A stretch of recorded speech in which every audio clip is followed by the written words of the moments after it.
back in a massive push to making the Indian rupee globally acceptable. The Indian government has initiated talks with Bangladesh to settle trade in the rupee instead of the dollar. UAE and Saudi are also in talks to conduct trade in the INR or the rupee. That Cuba, Tajikistan and others are also interested in conducting trade in the INR. But how will it help the India growth story, and what does it mean for India as a developing country? Let's discuss. For the same, I'm being joined by a panel of experts, starting with Dr. Jaijit Bhattacharya, President, Center for Digital Economy Policy. Dr. Bhattacharya, at this point of time, since we are discussing the impact on forex reserves, impact on trade, impact on the reliability of the rupee, also another question which comes to mind. What about India's economic prowess? End of the day, it's also a testimony or a testament of India's growing economic power as well, isn't it, sir? Absolutely. It actually reflects the confidence level that we have on our economy and our forex war chest. Because it's not just imposing rupee because it's a jingoistic thing to do and it's fashionable to do. It's more because we have sufficient dollars in place to be able to make our imports. We still import a large amount of energy using dollars. Till a few years ago, we were importing a large amount of electronics, which was going to be more than the total amount of energy that we were importing. So electronics import was pretty close to crossing the energy imports that we are having.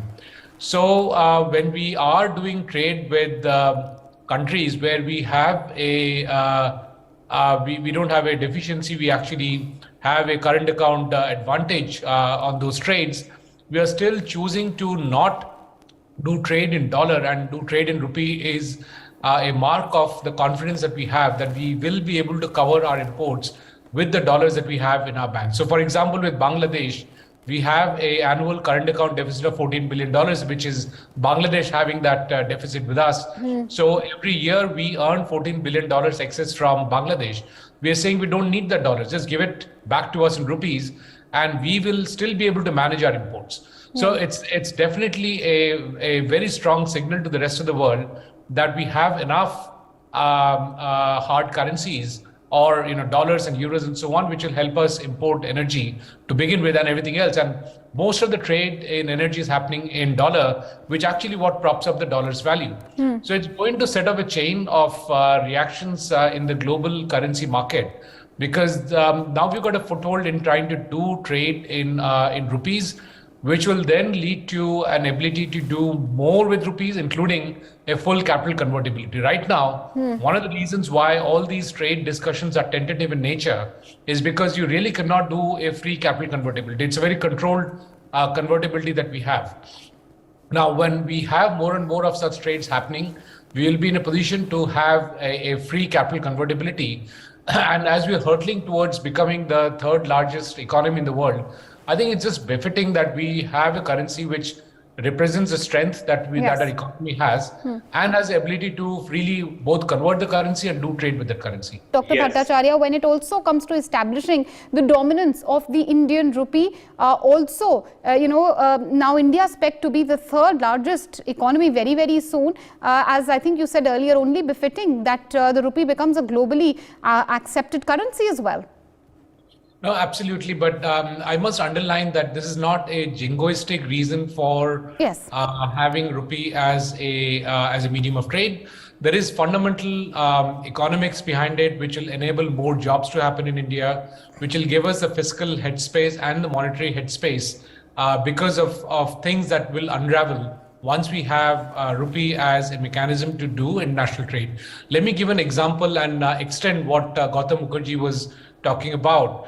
The US spent about $5 trillion during COVID on a $20 trillion economy, which is they almost spend 1/4 of their GDP in trying to make sure that their economy doesn't go on a free fall during COVID. Now that should have reflected into a massive inflation in US. They are simply having about a 7% inflation, which is huge by US standards because they're used to 1 to 2% inflation, but they're having only 7% inflation. What happened to the rest of inflation? They've exported the rest of the inflation to the rest of the world because of the fact that that dollar is a global currency. Also, do keep in mind that the US government has kept a pretty tight lid on how energy is traded. So most of the energy in the world is traded in dollar, and which is why dollar was unpegged from gold way back in 1971 by Richard Nixon, because he knew that even if I don't peg it to gold, because there was a run on dollar, everybody wanted gold against the dollar, and there wasn't enough gold left in US. So they said, fine, we will not honor that anymore, and we will unpeg it. In spite of that, dollar kept growing stronger and stronger because people had to buy energy. The US had enforced a regime that no energy will be sold in any currency other than dollar. And any regime which tried to sell currency, they tried to sell energy in any currency other than dollar, met with a very ill-fated end, be it Saddam Hussein, be it Colonel Gaddafi, be it even Facebook's own Libra, which was a cryptocurrency that they had launched. And you see Facebook has surprisingly got into a host of trouble. Russia was trying to sell the gas from its new pipeline using euro, and we see they got mired into all kinds of conflicts. So it's going to be a long journey.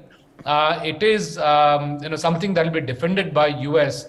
No matter who's doing it, whether India is a friend or a foe, it just would not matter, because for US is extremely important for US jobs, for US economy. Yeah. Also, do keep in mind that many of the global systems, financial systems, are all linked to dollar and pound for that matter in that sense.